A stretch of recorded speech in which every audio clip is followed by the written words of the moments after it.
The day I walked back into Millhaven, I told myself I was ready. I had rehearsed this moment in my head for 3 years. I knew what I would say. I knew how I would stand. What I didn't know, what I couldn't have predicted, was that my brother would be the one to finally destroy himself. All he needed was an audience, and I made sure he had one. But let me start from the beginning, because the ending only means something if you understand what it cost me to get there. I was 19 years old when my father's will was read for the first time. Not his death, he wasn't dead. My grandmother had passed, and she left everything to my father, which was her right. But tucked inside that will was a letter. A letter that named me specifically. It said that upon my grandmother's death, a portion of her estate, a property she had owned for 40 years, a piece of land on the edge of town, was meant to come to me. She had told me this herself, sitting at her kitchen table the summer before she died, her hands wrapped around a coffee mug, her voice quieter than usual. That land is yours, sweetheart. I've made it official. Don't let anyone tell you different. I didn't know then that I should have gotten a copy of that letter myself. I was 19. I trusted my family. My brother's name is Marcus.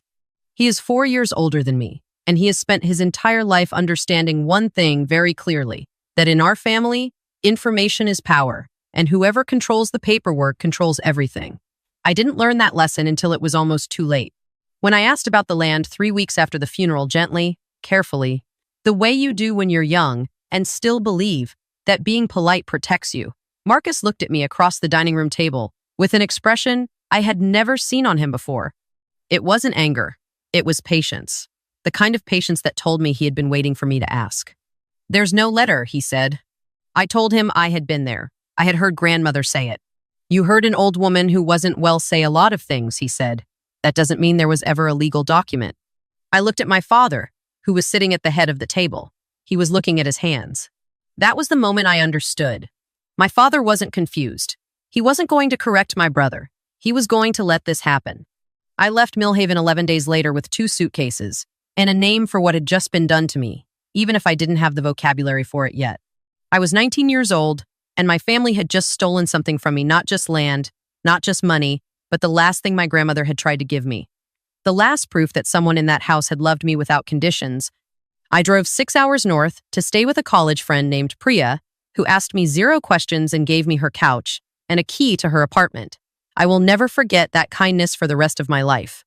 What happened in the years after that, I want to be honest about it, because I think people sometimes expect these stories to move in a straight line from pain to triumph, and mine didn't.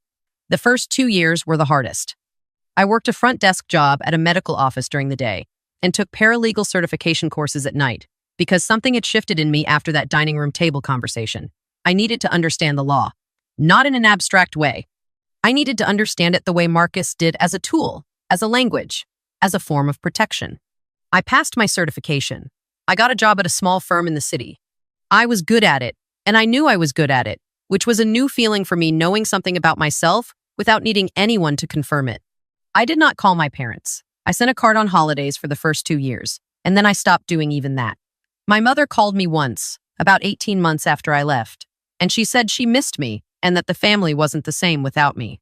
I asked her if Marcus had ever been asked to return the land. She went very quiet. And then she said, "You know how your brother is." I told her I did know. And I said goodbye very kindly. And I meant it. I didn't hate her. I just understood finally that she was not going to protect me, and that waiting for her to do so was a form of self-harm I could no longer afford. His name was Daniel. I met him at a continuing education seminar, which is possibly the least romantic origin story imaginable. And yet there he was, sitting 2 seats to my left, taking notes in the margins of his handout with a pen he kept clicking, which should have annoyed me and somehow didn't.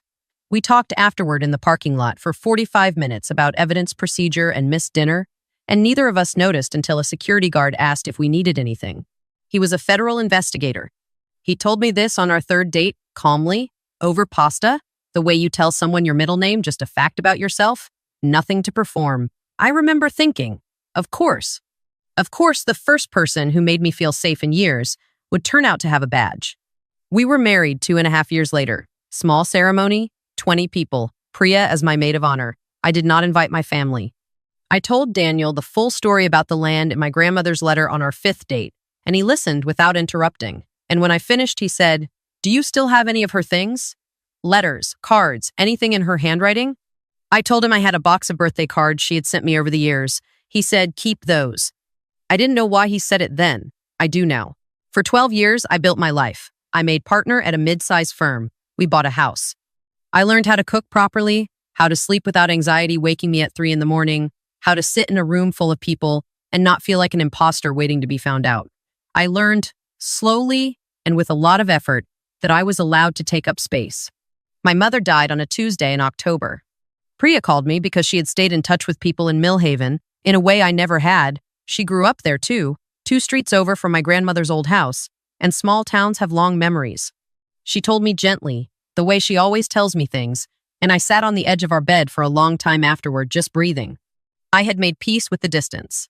I had told myself that the absence of my parents was a kind of answer, that if neither of them had ever reached out to apologize, to explain, to even acknowledge what had happened, then the silence itself was the answer.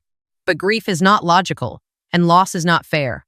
And I sat on that bed and cried for the mother I'd wanted her to be, which is a different kind of grief than crying for the mother she actually was. Daniel sat with me. He didn't say anything for a long time. Then he asked if I wanted to go. I said I didn't know. He said, there's unfinished business there, not just your mother, the land. I looked at him. He had that expression on his face, quiet, precise, that I had come to recognize over the years as him thinking 3 moves ahead. I've been doing some reading, he said, about your grandmother's estate. I asked him what he meant. He told me that 12 years ago, when my grandmother died, her estate should have gone through probate. That the letter she had written about the land, even if my family claimed it didn't exist, would have been filed as part of that process if it was a legal document. He had, with my knowledge and permission years earlier, requested the probate records from the county clerk as a matter of public record. And what he found was that the letter did exist. It had been filed. It was in the probate records. It had simply never been acted on. My brother had not destroyed the letter. He had just counted on me not knowing enough to look for it. I want you to understand what it felt like to hear that. 12 years. 12 years of being told I had imagined something, that I had heard what I wanted to hear from a sick old woman, that I was the unreasonable one for expecting anything. And the document had been sitting in a county records office the entire time, filed in triplicate, perfectly intact. I cried again, but it was a different kind of crying. I called into my office the next morning and told them I would be out for a week. I packed a bag. Daniel drove. We arrived in Millhaven on a Thursday afternoon, 2 days before my mother's funeral. I had not told anyone we were coming. I had learned something over 12 years of working in law, and it was this. The person who arrives with the least warning has the most advantage. We stayed at a motel on the edge of town. It was clean and quiet and entirely anonymous, which was exactly what I needed. The first thing I did was walk alone to my grandmother's old house, which my father still owned, and stand on the sidewalk in front of it for a while. The oak tree in the front yard was enormous now. It had been enormous when I was a child too, but memory compresses things. I had forgotten how large it was. I went back to the motel and I called my father. He answered on the 3rd ring. There was a pause when I said my name, a pause that told me everything, because it was not a pause of surprise. It was a pause of calculation. I'll be at the funeral, I said. I wanted you to know. Another pause. Your brother is handling the arrangements, he said finally. I know, I said. I'll see you Saturday. I hung up. Priya came to the motel that evening and brought food and sat with me while I went through the documents Daniel had obtained, the probate filing, the letter in my grandmother's handwriting, the land deed, the series of transfers that had taken place after my grandmother's death. The land had never formally been transferred to Marcus. He had simply occupied it, allowed a development company to lease it, collected the income on the assumption that I would never come back, or never know, or never have the resources to do anything about it. For 12 years, he had been collecting lease payments on land that, by my grandmother's legal directive, belonged to me. The number was not small. Daniel had already contacted an attorney in the county, someone with no connection to our family, and a meeting was scheduled for Friday morning. By Friday afternoon, we had filed the paperwork to formally contest the estate distribution and assert my claim to the property. By Friday evening, Marcus had been served. I know what you're thinking because I've been asked this. Did I feel guilty? Did I feel like I was doing this at the wrong time with my mother barely in the ground? And the honest answer is that I thought about that a lot during those 12 years. I thought about what it would feel like to confront my family, whether I would feel righteous or just empty. And here is what I actually felt standing in that attorney's office on Friday afternoon. Nothing dramatic. just a very clear sense that I was doing something correct. The same feeling I get when I catch an error in a contract, a quiet, precise click of something falling into the right place. The funeral was at 11 on Saturday morning. I wore a dark gray dress that I had bought specifically for this trip. I arrived 15 minutes early and sat in the third row, which was not the family row but was not at the back either. My father came in with Marcus, and Marcus's wife. I watched my father's face as he registered that I was there. He looked older than I, remembered genuinely old, in a way that caught me off guard. Marcus looked exactly the same, which is somehow always the case with people like Marcus. They don't seem to age, because aging requires experiencing the full weight of time. And people like Marcus never let themselves do that. Marcus saw me and stopped walking. I looked at him and then looked forward again, which is a technique I have refined over many years of depositions. You acknowledge the presence of someone without giving them anything to react to. The service was beautiful, actually. My mother had loved music, and whoever had chosen the hymns had chosen well. I sat and let myself grieve for her privately, which is something I would not have been able to do if I had been performing for my family's benefit. The distance of the last 12 years had given me something I hadn't expected, the ability to be present in my own feelings without managing anyone else's. It was after the service, in the reception hall attached to the church, that Marcus found me. I was standing near the window with a glass of water when he appeared at my shoulder. He was using the voice I remembered, the quiet one, the controlled one, the one that said, "I am going to handle this without making a scene." "You should have told me you were coming," he said. I told Dad, I said. "You should have told me." I turned to look at him. Up close, he looked less certain than he had across the room. He had been served less than 18 hours ago, and even Marcus couldn't entirely absorb something like that without it showing somewhere. "I've been seeing an attorney," I said, not loudly, conversationally. "I know," he said. "It's not going to go anywhere. You don't have a legal claim." "The probate records disagree," I said. He looked at me for a moment, then, "You've always done this, made everything about yourself, even today." And I want to tell you, this is the part I have thought about most in the months since I felt nothing when he said that. Not anger, not hurt, not the old familiar collapse. I had heard some version of that sentence my entire childhood, and it had no more power over me than a language I had once spoken and then stopped using entirely. "Grandma's letter is in the probate file," I said. "It has been since she died. I have a copy. My attorney has a copy. The court has a copy." I paused. "You should call your lawyer." I took a sip of water and turned back toward the window. He grabbed my arm. Not hard, but he grabbed it. And that was where Marcus made his critical mistake. Because what he didn't know, what he could not have known, because I had told no one, except Priya, was that Daniel was standing 12 feet away near the doorway, and that Daniel had been watching this conversation since the moment Marcus approached me. What he also didn't know was that 3 other people had witnessed him grab my arm: the pastor's wife, a woman named Carol, who had been my Sunday school teacher 20 years ago, and who had very sharp eyes, and a man I didn't recognize, who turned out to be a reporter for the regional paper who had come to cover the funeral of a well-regarded local figure. Marcus released my arm almost immediately, but it had happened. I turned back to him.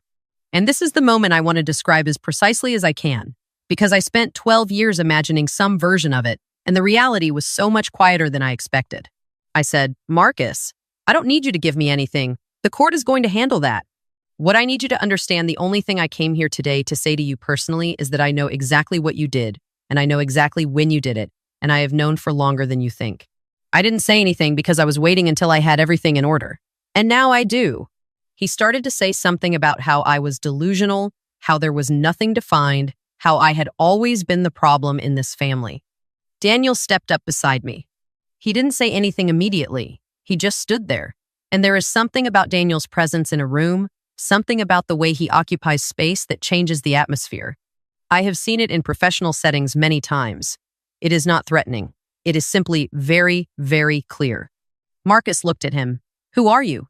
Daniel introduced himself by name and then by title. The color left Marcus's face in a way that I had never seen happen to another person in real life. It happens fast. One moment a person looks like themselves, and the next moment they look like a rough sketch of themselves, all the confidence drained out, leaving just the outline.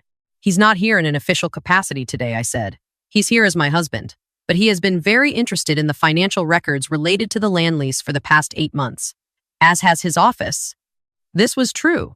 Daniel had flagged certain irregularities in how the lease income had been reported or not reported to the IRS during the period Marcus had been collecting it. That was a separate matter from my civil claim, and it was at a preliminary stage. And I want to be very precise about this. Daniel had not taken any action that day in a professional capacity. He was there as my husband. But Marcus didn't know what preliminary stage meant for him, and in the silence of his own fear, he filled in the blanks himself. He filled them in loudly. In front of the pastor's wife, the reporter, and 6 other guests who had drifted nearby, Marcus said 3 sentences that his attorney would later tell him were the worst thing he could possibly have said. He named the development company. He named the amount he had received. And he said, "That money was mine by right because you gave up any claim when you abandoned this family." I let him finish. Then I said, "Thank you." I set down my water glass, took Daniel's arm, and walked out of the reception hall. Outside, the October air was cold and clean. Priya was waiting in the car at the curb I had texted her before going in. Daniel put his hand on the small of my back as we walked down the steps, and I felt, for the first time since receiving the phone call about my mother, something that was close to peace. The civil case was settled 8 months later. I won't share the specific terms because some of that is still confidential, but I will say that my grandmother's wishes were honored and that the land, which had appreciated considerably in 12 years, came to me, along with the appropriate portion of the income that had been generated from it during that time. My father called me once during the case. He didn't apologize. He asked if there was a way to resolve things without it going further. I told him that the resolution was happening through the appropriate channels and that I wished him well. I meant that. I did wish him well. I just didn't need anything from him anymore. I go back to Millhaven sometimes, though not often. The oak tree in front of my grandmother's old house is still there. I drive past it sometimes and think about her sitting at her kitchen table, hands around her coffee mug, telling me in her quiet voice that she had taken care of things, that I would be taken care of. She was right. It just took longer than either of us expected. There's something I want to say to anyone watching this who is in the middle of a version of what I lived through, not the courtroom part, not the confrontation part, but the 12 years in between. The years of being told you imagine something you know you didn't imagine. The years of building a life while carrying a version of your past that no one around you can see. You are not imagining it. The record exists. Sometimes it takes time to find it, and longer to be in a position to act on it. But the record exists. My grandmother knew that. She made sure of it. And so did I.